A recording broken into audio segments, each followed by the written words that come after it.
बानी हम साल मिश्र ऑफिशियल ब्लॉग से स्वागत करतानी। तो रउआ लोग के गोड़े छू के गोड़े लगतानी। तो आज हम सुनाएं बहुत सुंदर बई तिलक के गीत है।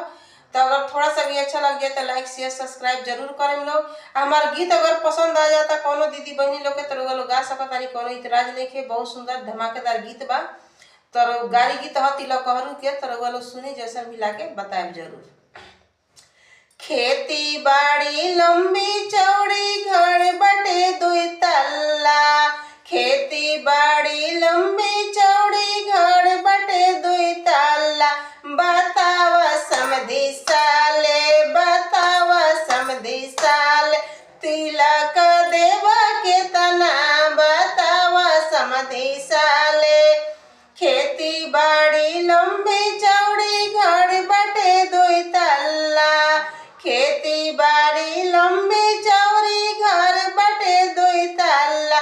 बताव सरवा साला, बताव सरवा साला, तिलक देवा के तना, बताव समधी साला, तिलक देवा के तना।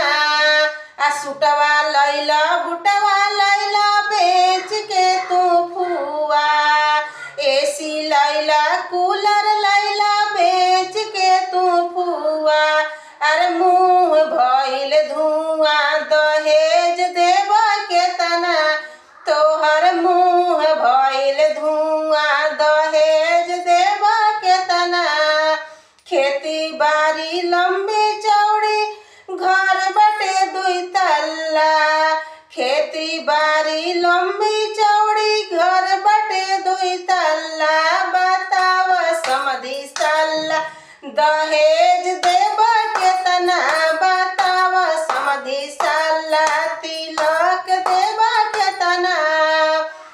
पुआ खैला पूड़ी खैला, पूड़ी खैला सब्जी खैला औरी खैला पुआ, पूड़ी खैला सब्जी खैला औरी खैला पुआ। बताव समधी साले, तोहर पेट ह कि कुआ, बताव समधी साले, तोहर पेट ह कि कुआ, बताव